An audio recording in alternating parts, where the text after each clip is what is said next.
There's a quote that says, nature abhors a vacuum. And that simply means that life will do its best to fill up any empty space that it finds or that it sees. Think about when you sit on the bed.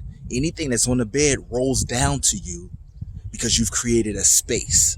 Same thing that happens in life. And you think about your kitchen, right? If you have a drawer in your kitchen that's not designated as the silverware drawer, before too long, everything will be in that drawer. Why? Because we did the process of creating the space, but we never defined or designed what we wanted that space to become. How's that important?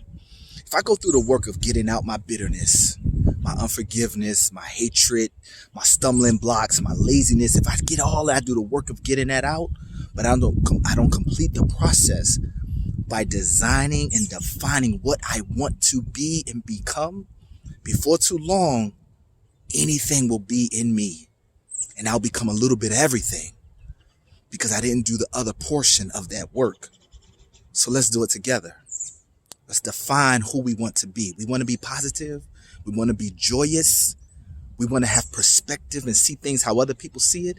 Let's go through intentionally the process of feeling that within ourselves so that we can become different and better.